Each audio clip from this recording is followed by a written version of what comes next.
Si me siento inquieto, insatisfecho con algo muy profundo, es que no estoy solo, porque ella me encontró y está tan cerca de mí. Jesús, ¿qué haría? Jesús, ¿qué haría? ¿Qué haría? En voz de Padre Jorge Zárraga y Madre Margarita Speitia.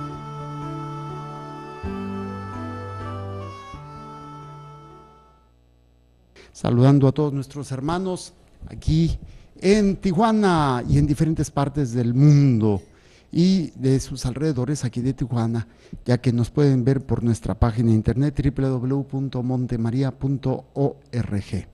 También tenemos pues la televisión, diferentes cableras que nos bajan, canal 50.4 en el área de San Diego y Tijuana, y bueno, las redes sociales, Jorge Zárraga Sacerdote o Misterio de Fe. También tenemos Montemaria Radio y Televisión, son las redes sociales que tenemos ahí para todos ustedes. Y tenemos también teléfonos en Denver con Pilar y Antonio, área 720-229-5642. 229-5642. Bueno, esto para compartir, y saludo a Madre Blanca Margarita, que se encuentra también lista ya con el material de la Salvificis Doloris, continuar con este tema del valor salvífico del sufrimiento. Madre Blanquita. Gracias, así es. Les damos la bienvenida y estamos listos para continuar con la meditación de esta, ¿qué es, Padre? ¿Carta? Es un documento del Papa. De este documento, de esta carta del Papa, que nos habla acerca del valor del sufrimiento. Así es. Y bueno, hemos estado hablando, hemos estado meditando algunos elementos. Este documento tiene 8 puntos, incluyendo, bueno, aparte la introducción. Hemos visto el punto número 2, el mundo del sufrimiento humano. El punto número 3, a la búsqueda de una respuesta a la pregunta sobre el sentido del sufrimiento. Y estábamos en el número 4, y es en donde nos habíamos quedado. ¿Y cuál es? Es Jesucristo, el sufrimiento vencido por el amor. Y esto, el último número que habíamos visto, si mal no recuerdo, era el número 18. Nos habíamos quedado ya visto el número 18. Nada más lo vamos a retomar algunos puntos. Bueno, más bien, Madre nos va a hacer favor de leerlo. Terminamos el número, si lo terminamos, íbamos a empezar el punto número 5, que es partícipes del sufrimiento de Cristo, y el número 19. Leo entonces el número 18, ¿verdad? Uh-huh. Puede afirmarse que las consideraciones anteriores nos llevan ya directamente a Getsemaní y al Gólgota, donde se cumplió el poema del siervo doliente, contenido en el libro de Isaías.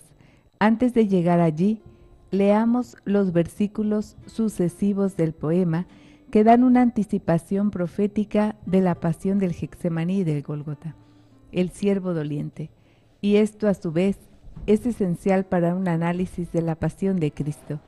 Se carga con aquellos sufrimientos de los que se ha hablado de un modo completamente voluntario. Maltratado, mas él se sometió, no abrió la boca, como cordero llevado al matadero, como oveja muda ante los trasquiladores.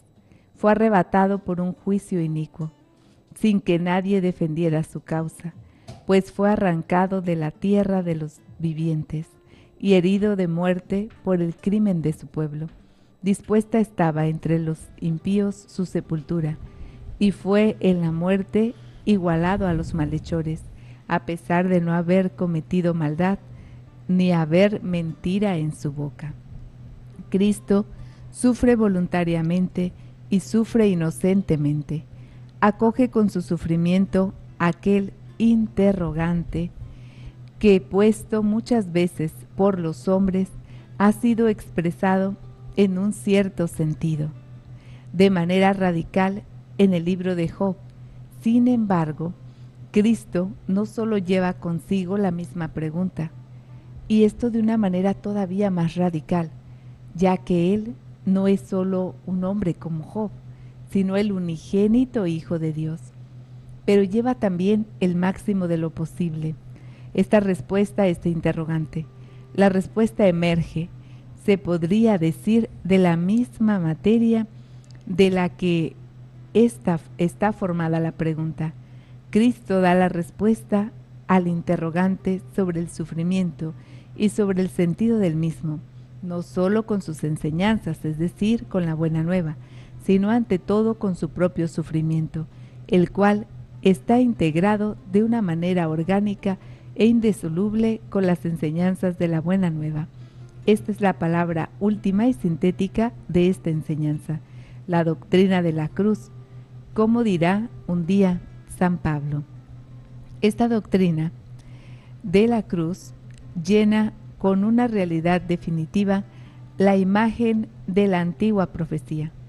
Muchos lugares, muchos discursos durante la predicación pública de Cristo atestiguan cómo Él acepta ya desde el inicio este sufrimiento, que es la voluntad del Padre para la salvación del mundo.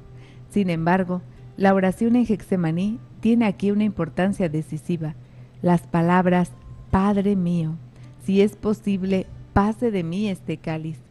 Sin embargo, no se haga como yo quiero, sino como quieres tú.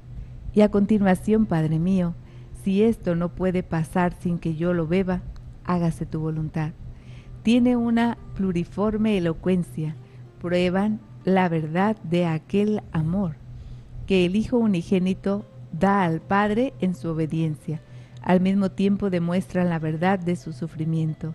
Las palabras de la oración de Cristo en Getsemaní prueban la verdad del amor mediante la verdad del sufrimiento.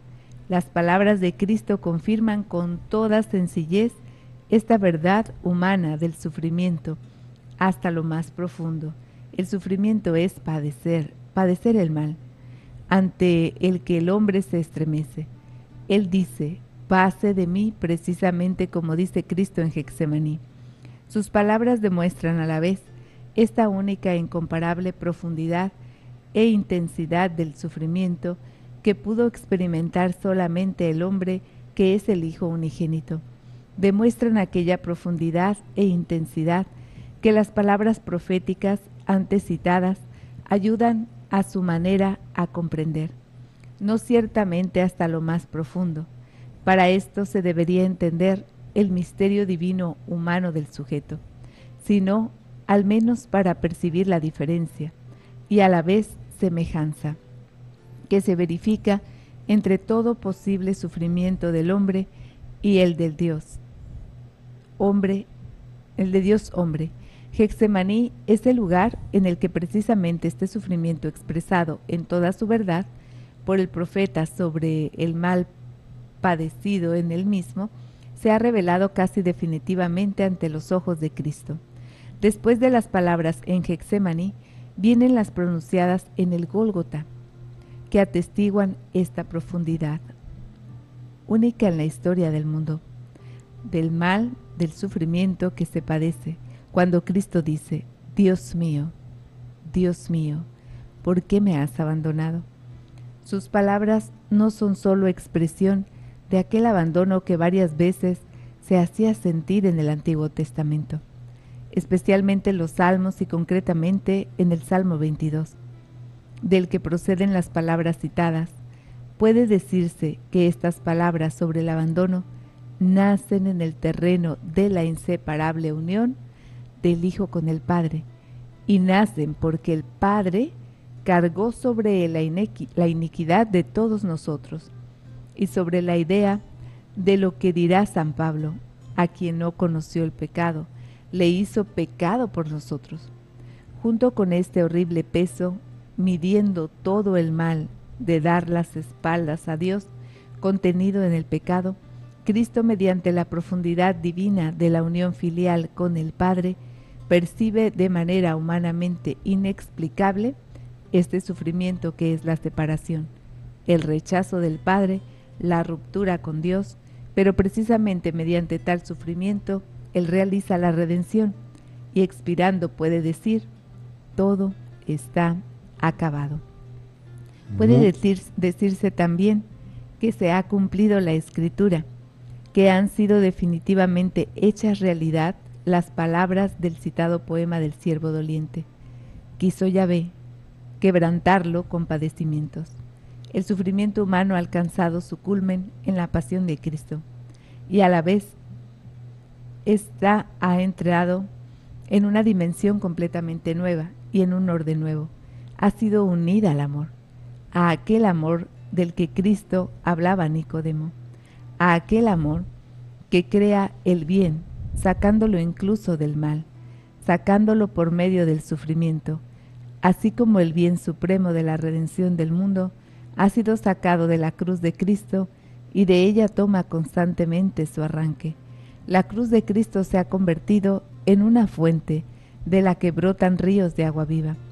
En ella debemos plantearnos también el interrogante sobre el sentido del sufrimiento y leer hasta el final la respuesta a tal interrogante.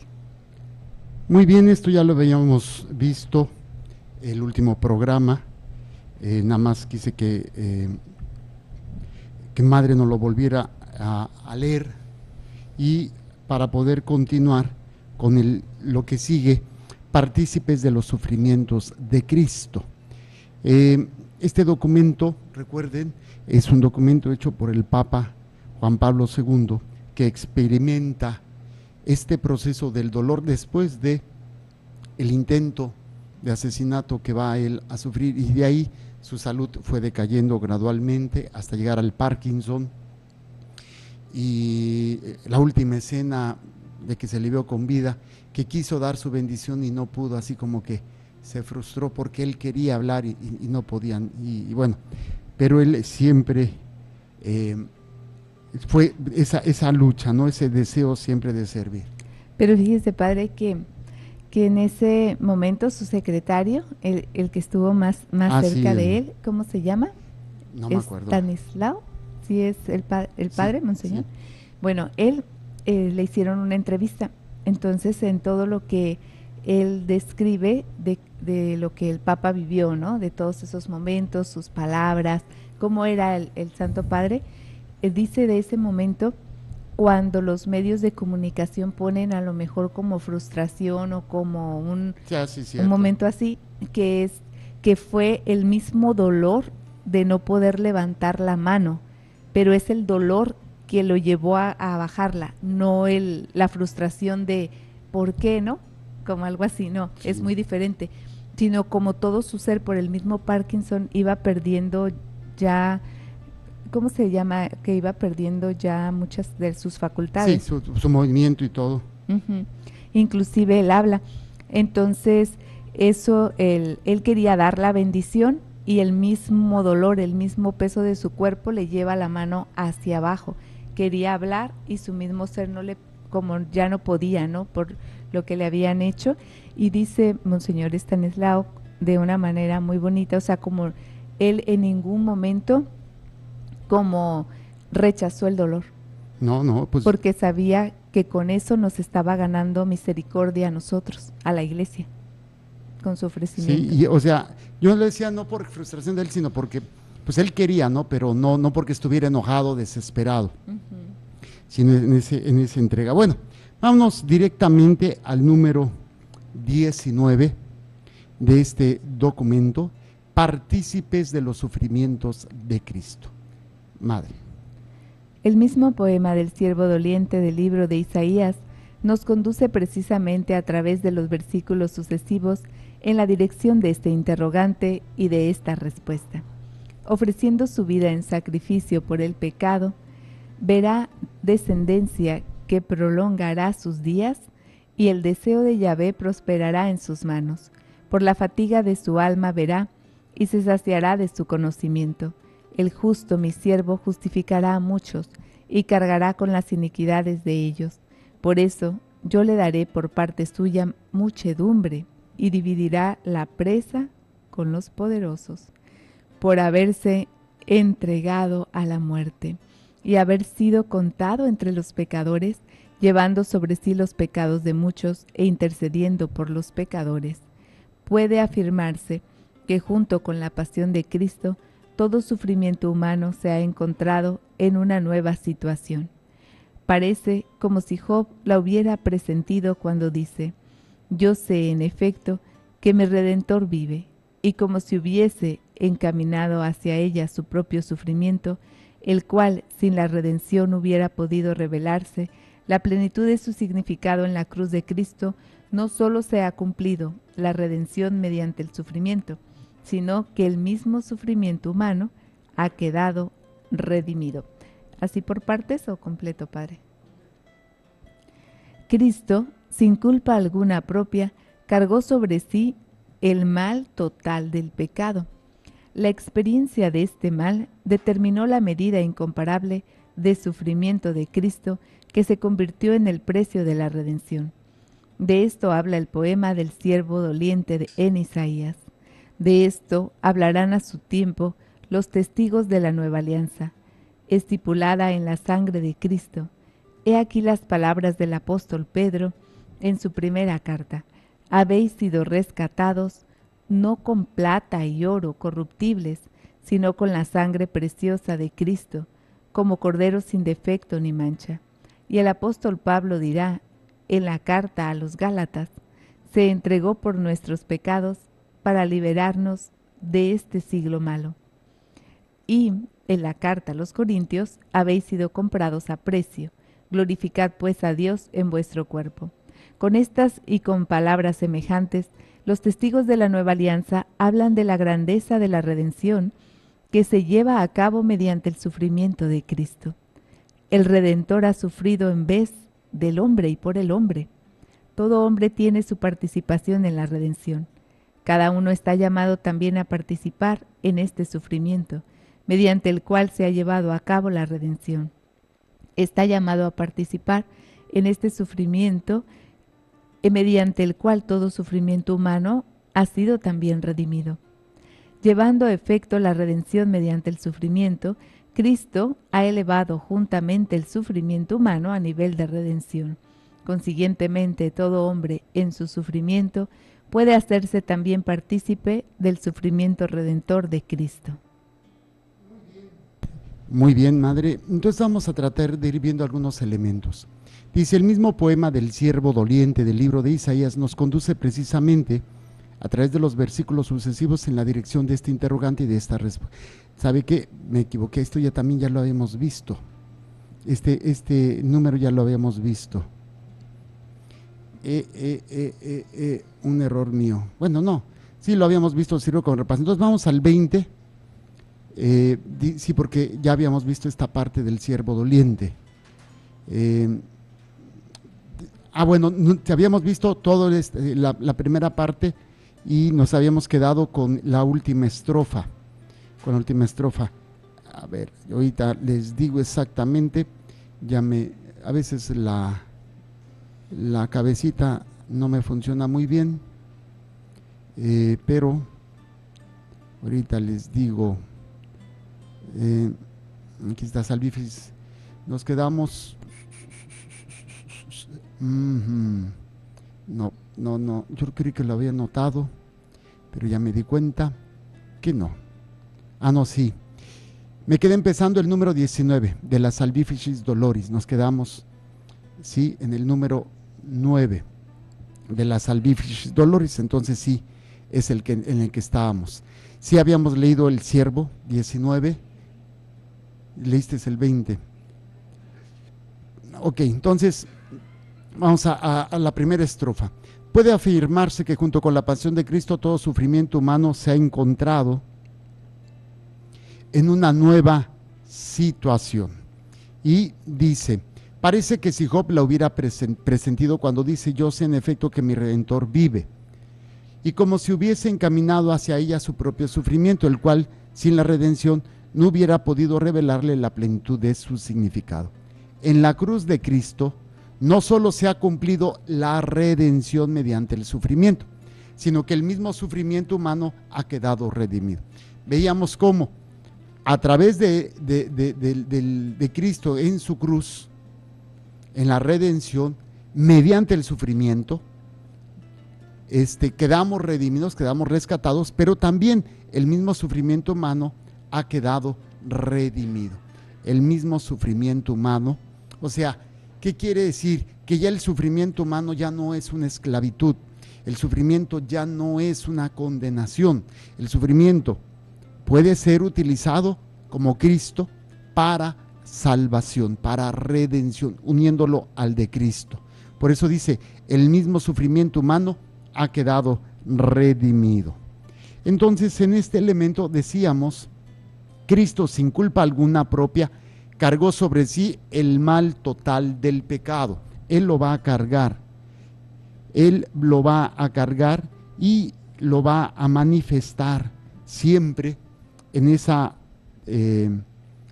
trascendencia, en esa acción, ¿sí?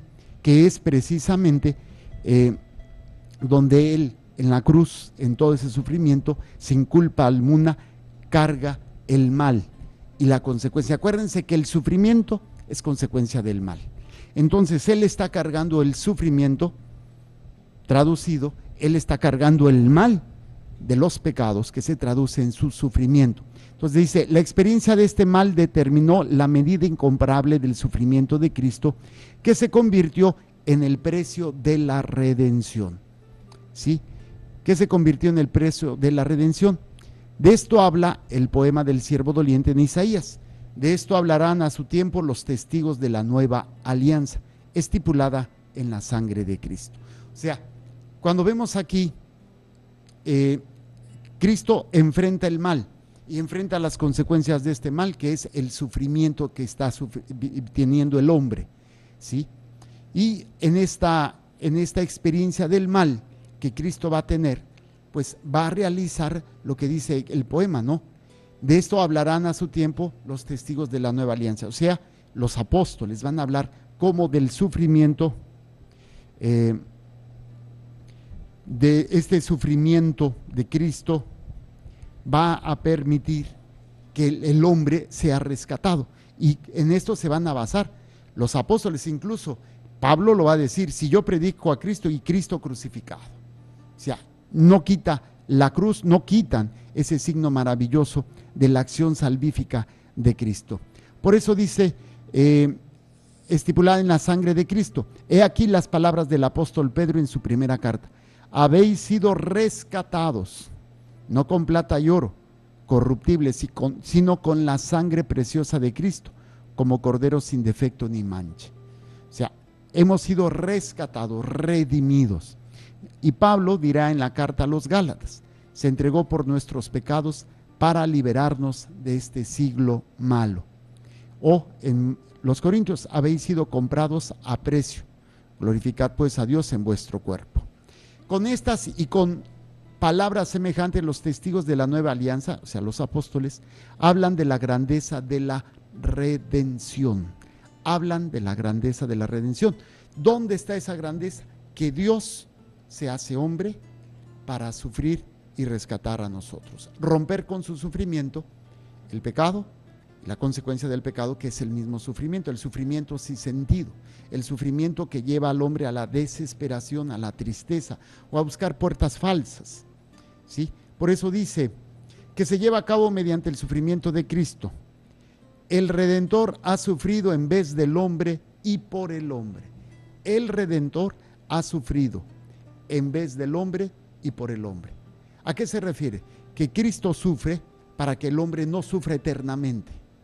Y el sufrimiento aquí en la tierra ya tiene un valor diferente, ya tiene una visión diferente, ya no es en este sentido un aspecto desesperante, un aspecto para salir corriendo, para no caer en esas puertas falsas que el mundo nos ofrece.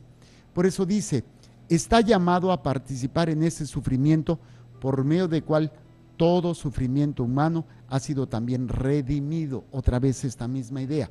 Todo sufrimiento humano ha sido redimido.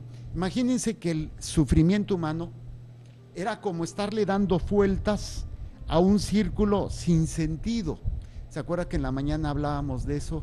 Que usted recordaba la dinámica que hacía o sea, yo pongo personas y les doy alguna actividad o les nombro alguna cuestión práctica que tenemos en nuestras vidas: amigos, familia, dinero, trabajo, placer, enfermedades, miedo, muerte, incluso Dios.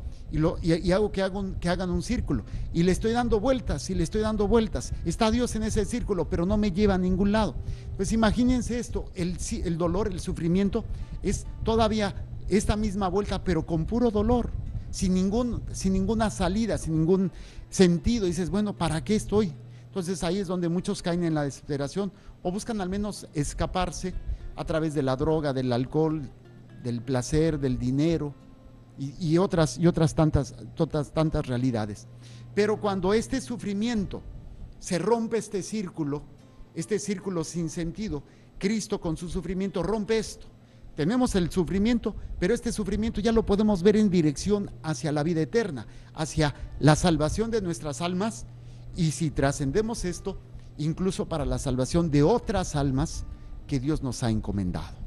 Entonces, por eso el mismo sufrimiento ha sido redimido. Ya no es el sufrimiento por el sufrimiento, ya no es el sufrimiento que me lleva a la desesperación, a la tristeza, es el sufrimiento que me libera y me transforma. Dice,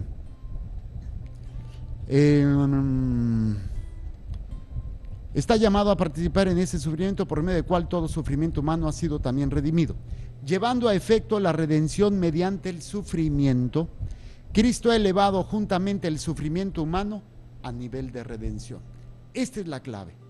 Solos nosotros no podríamos haber utilizado el sufrimiento para algo trascendente. Se puede utilizar para algo temporal. Una mamá que decide no comer para que sus hijos coman.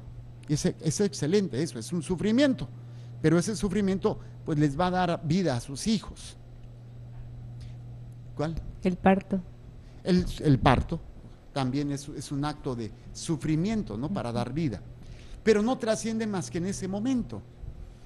Entonces, cuando ya vemos ese sufrimiento con miras a dónde nos puede llevar, que es la vida eterna, entonces uno dice, wow, sí se puede, sí vale, sí es algo que se pueda trascender. Y dices, oye, pues qué maravilla, ¿no? Qué maravilla, porque entonces en esta situación ya el sufrimiento humano ya no nos tiene atados. Y bueno, obviamente es necesario que nosotros entendamos y enseñemos lo que hoy predicábamos en la misa, ¿sí? Pablo dice, yo les transmito lo mismo que yo aprendí, que Cristo vino al mundo, murió y resucitó. Ese es el centro de nuestra fe. O sea, el centro es el sufrimiento de Cristo, el padecimiento de Cristo, la muerte de Cristo y la resurrección de Cristo. Ese es el centro de nuestra vida. Y ahí es donde nosotros, entendiendo esto, nuestro propio sufrimiento, esto va para todos los que están enfermos, los que humanamente ni la ciencia puede, ni mucho menos, y tienen que cargar con esto.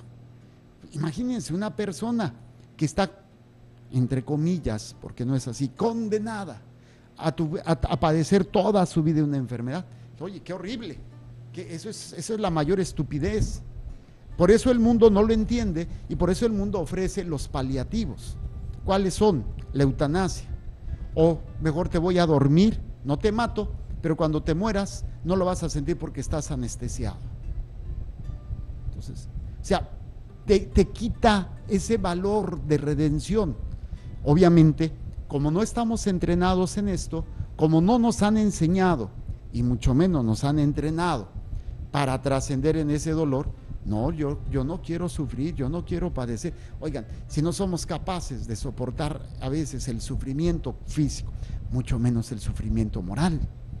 el sufrimiento de la traición, del dolor, de todas las realidades de la injusticia, ¿sí? O sea, no somos capaces de enfrentar esas miserias y pues terminamos bastante mal. En ámbitos tan complejos, tan mal, que pues obviamente pues ya no sabemos ni qué hacer, ¿sí? Y es precisamente por esto, dice, llevando a efecto la redención mediante el sufrimiento. ¿Cómo fuimos rescatados? Mediante el sufrimiento. Entonces, Cristo ha elevado juntamente el sufrimiento humano a nivel de redención. Tú puedes ser instrumento de salvación para otros, pero mientras seamos egoístas, sí, es que me está doliendo, es que es difícil, yo sé que es difícil. Y más si, repito, crecimos en un ambiente materialista y hedonista. Hedonismo es el placer, lo importante y el centro es el placer. Y si ustedes se dan cuenta, toda nuestra cultura es de placer. O sea, y no es que sea malo, pero nos volvemos adictos. O sea, el placer de tener todo en casa. Me acuerdo cuando yo estaba chiquito, si tú querías cambiarle la televisión, tenías que pararte y cambiarle. Van a decir los chicos, ¿y eso cómo se hace? Sí, pues a mí me tocaban las televisiones todavía en blanco y negro y de bulbos. Claro. Sí, y que si no funcionaba le das un golpe. Ahora, no hombre, puedes ver tantas cosas con solo nada más un botoncito, no te tienes que mover. Puedes prender la radio, puedes prender tu estéreo, puedes prender la tele, puedes prender todos los sistemas por medio de un control. Y no necesitas tener que estarte moviendo. Eso es un placer, es una comodidad, pero nos hacemos adictos a ello, ¿sí? ¿Qué pasa cuando hay un dolor? Los famosos analgésicos, traducido en inglés, los painkillers, que le llaman, los asesinos del dolor, sería la traducción literal, ¿no? Los painkillers. No estamos acostumbrados. Yo a veces le invito a la gente cuando viene conmigo y tiene, ¿qué tal si no te tomas la medicina para el dolor? Y lo ofrecemos. Ay, padre, digo, ¿tú quieres crecer en esto? Inténtalo. Y miren, he tenido experiencias hermosísimas de personas con cáncer y con dolores intensos que cuando lo ofrecen tienen la fuerza, pero no es una fuerza en donde con cara de malhumorados, amargados, agresivos, no en ese sentido. Y nos damos cuenta que necesitamos nosotros aprender ese valor del sufrimiento, esa trascendencia, ese rescate. Consiguientemente, todo hombre en su sufrimiento puede hacerse también partícipe del sufrimiento redentor de Cristo. Esto es lo que diría Pablo. Completo, como dice, completo en mí lo que le faltó a la cruz de Cristo. No que le haya faltado, pero es una expresión de Pablo para decir, mi sufrimiento lo uno al sufrimiento de Cristo y se vuelve redentor. Te los voy a poner de una manera más práctica. Hay una persona que viene a donar 1,000 millones de galones de agua potable para todos, y tú tienes un vasito con agua potable y quieres cooperar. Bueno, pues echas tu vasito a los 1,000 millones de galones. ¿Estás cooperando? Sí, es mínimo, pero estás ayudando. Cristo ha puesto todo y nada más nosotros ponemos nuestra mínima parte. El problema es que a veces lo vemos tan grande como, ay, no es que es, no, hombre, es chiquito, pero unido al de Cristo, pues es toda esa agua se convierte en alimento, en vida para todas esas. Y tú colaboraste. Hay que hacer conciencia de nuestra pequeña participación, pero es participación y es voluntaria y alcanza grandes bendiciones para todos nosotros. Muy bien, esto sería el número 19. El número 20 dice, los textos del Nuevo Testamento expresan en muchos puntos este concepto. En la segunda carta a los Corintios escribe el apóstol, en todo apremiados, pero no acosados. ¿Quiere leerlo, madre? Es 2 Corintios 4, 8 al 11 y 14. Lo voy a leer aquí, nada más a ver cómo lo presenta la Biblia, ¿no? Dice, En todo apremiados pero no acosados, perplejos pero no desconcertados, perseguidos pero no abandonados, abatidos pero no aniquilados, llevando siempre en el cuerpo la muerte de Cristo, o sea, el sufrimiento, para que la vida de Jesús se manifieste en nuestro tiempo. Mientras vivimos estamos siempre entregados a la muerte por amor de Jesús, para que la vida de Jesús se manifieste también en nuestra carne mortal, sabiendo que quien resucitó al Señor Jesús, también con Jesús nos resucitará. A ver, madre, ¿quiere leerlo, por favor? 2 Corintios 4, 8, ¿verdad? Apretados en todo, mas no aplastados, apurados, mas no desesperados, perseguidos, mas no abandonados, derribados, mas no aniquilados. Llevamos siempre en nuestro cuerpo, por todas partes, la muerte de Jesús, a fin de que también la vida de Jesús se manifieste en nuestro cuerpo. Es hasta el 11 y luego el 14. Y el 14 nos dice, sabiendo que quien resucitó al Señor Jesús, también nos resucitará con Jesús y nos presentará ante Él juntamente con vosotros. Entonces, vean la trascendencia de esto, por favor, porque entonces el sufrimiento ya no es el arma que tiene Satanás para destruirnos. Fíjense lo que hace Jesús. Lo que antes era el instrumento principal de Satanás para tener al hombre oprimido, Cristo lo ha redimido. O sea, el sufrimiento ha sido redimido. El sufrimiento se convierte ahora en un instrumento para el hombre, para vencer a Satanás. Lo que Satanás había usado para tener acorralado al hombre, para tenerlo sometido y con miedo, Jesús lo ha roto, Jesús lo ha destrozado, Jesús lo ha redimido. Y entonces mi vasito con agua puede unirse a los 1,000 millones de galones de Jesús para que sea de alimento, de sanación, de liberación, de purificación y de salvación de todas esas almas que Dios nos ha encomendado. Luego dice, San Pablo habla de los diversos sufrimientos y en particular de los que se hacían partícipes los primeros cristianos a causa de Jesús. O sea, como los sufrimientos que se dan en los primeros cristianos siempre es a causa de Jesús. Esto nos va a permitir entender lo que yo les decía en una de las homilías. Les hablaba y les decía que en un principio ser cristiano, los primeros 3 siglos, era estar preparado a morir, era estar preparado al sufrimiento. Luego vino la conversión de Constantino, oficializa la iglesia, el cristianismo como la religión oficial del imperio, y muchos, por no sufrir, los paganos, se hacen católicos, se hacen cristianos, pero no por convicción. Y esto es lo que ha sucedido. Hoy por hoy muchos somos católicos de nacimiento, y qué bueno, pero ¿cuándo pasaste de ser católico de nacimiento a ser católico por convicción? Cuando este es elemento que va a ser muy interesante.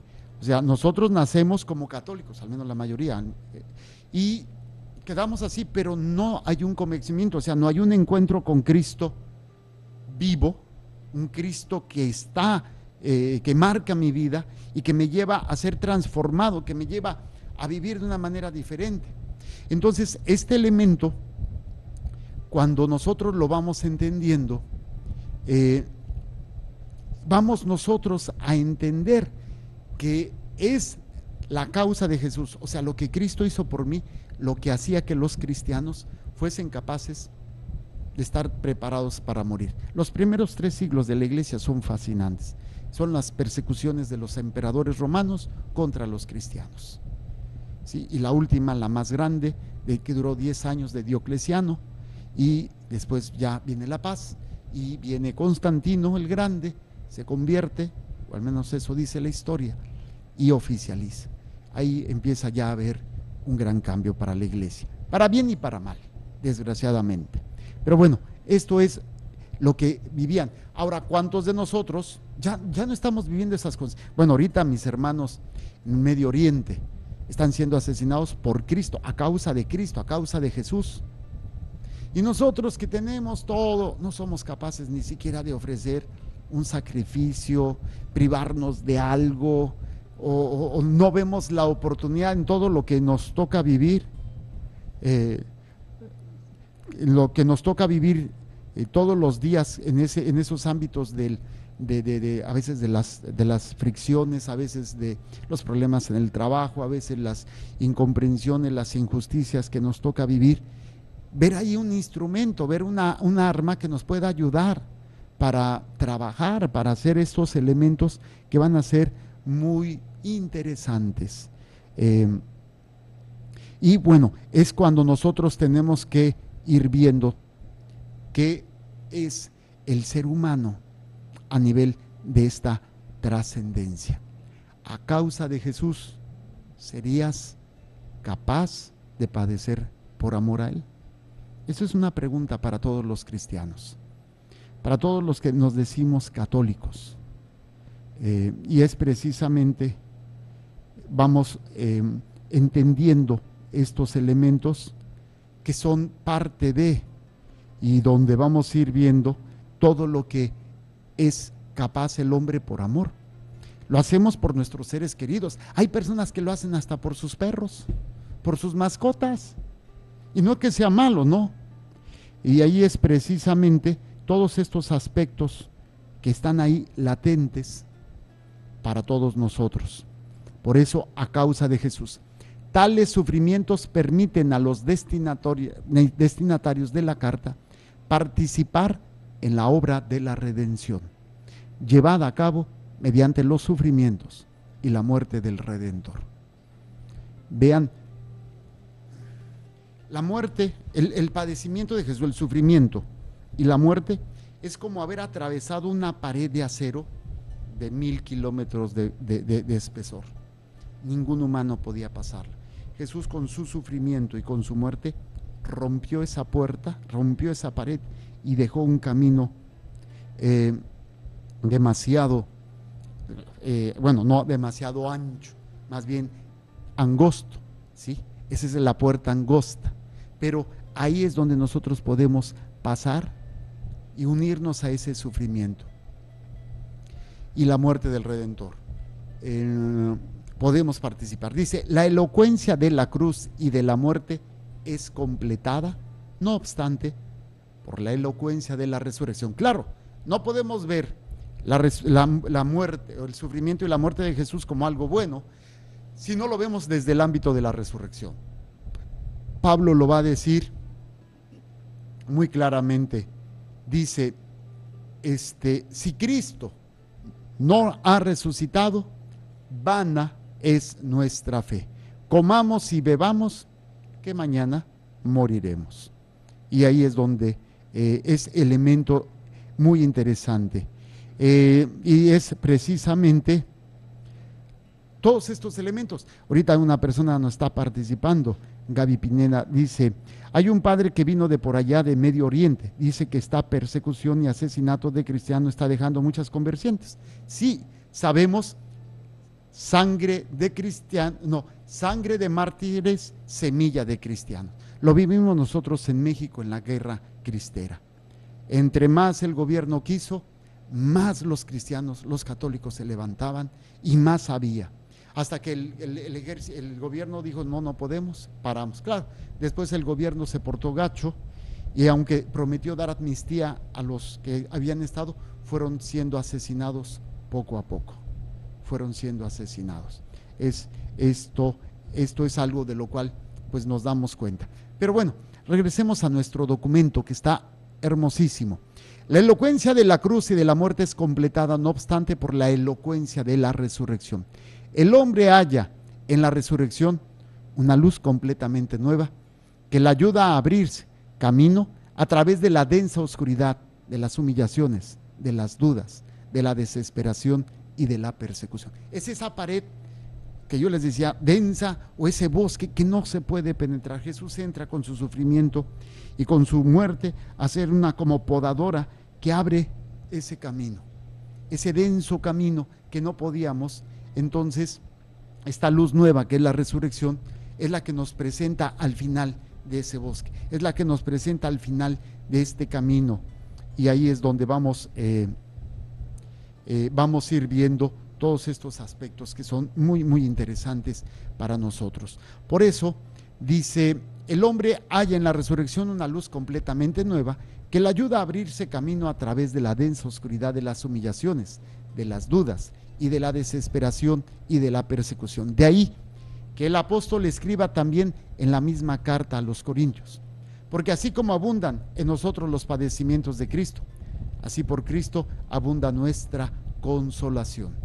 En otros lugares se dirige a sus destinatarios con las palabras de ánimo: el Señor enderece vuestros corazones en la caridad de Dios y en la paciencia de Cristo. Y en la carta a los Romanos: os ruego pues, hermanos, por la misericordia de Dios, que ofrezcáis vuestros cuerpos como hostias vivas, santa y grata a Dios. Este es vuestro culto racional. A ver, léame Romanos 12:1, cómo nos lo presenta en la Biblia de Jerusalén. Romanos 12:1 nos dice así: os exhorto pues, hermanos, por la misericordia de Dios, a que os ofrezcáis a vosotros mismos como un sacrificio vivo, santo, agradable a Dios. Tal será vuestro culto espiritual, y no os acomodéis al mundo presente, antes bien transformaos mediante la renovación de vuestra mente, de forma que podáis distinguir cuál es la voluntad de Dios, lo bueno, lo agradable, lo perfecto. Bueno, nada más era la primera, pero la segunda parte. Es que me gusta el 2 también. Sí, a mí también me encanta ese Romanos 12:2. Es interesante, ¿no? Pero es, por eso dice: os ruego, hermanos, por la misericordia de Dios, que ofrezcan sus cuerpos como hostias vivas, santas y gratas. Que esto sea vuestro culto racional. Fíjense, el culto que se le da a Dios, se le da en el templo, pero se le da también a través del ofrecimiento de nuestro dolor, de nuestro sufrimiento. Quiero adorar a Dios, ofréceselo a Dios, y ahí estás haciendo un culto racional. ¿Cómo lo dice ahí la Biblia de Jerusalén? Pues también racional. Por la misericordia de Dios, a que os ofrezcáis vosotros mismos como un sacrificio vivo. Sacrificio vivo. Vivo, santo, agradable. Y luego será vuestro culto espiritual. Culto espiritual. Aquí el Papa lo puso culto racional. ¿Sí? El de la voluntad, el de la mente. Muy bien, hasta aquí le vamos a dejar. Nos quedamos en la segunda estrofa de este número 20. Vámonos rápidamente. No sé si tengamos alguna pregunta. ¿No? Que el Señor les bendiga y les proteja, haga resplandecer su rostro sobre ustedes y les conceda su favor. Que el Señor les mire con benevolencia y les conceda la paz. Amén. Jesús, que tu sangre pura y sana circule en estos cuerpos enfermos, y que tu cuerpo puro y sano transforme estos cuerpos débiles, y que una vida sana y vigorosa palpite dentro de ellos. Amén. Y la bendición de Dios Todopoderoso, Padre, Hijo y Espíritu Santo, descienda sobre ustedes y permanezca para siempre. Amén. Muchísimas gracias. Continúen con nuestra programación. Solamente recuerden, Dios es amor y te ama. Te ama.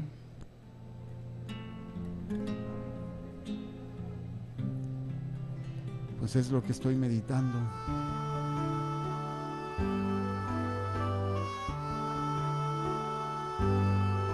Si me siento inquieto, insatisfecho con algo muy profundo, es que no estoy solo, porque ella me encontró, que está tan cerca de mí.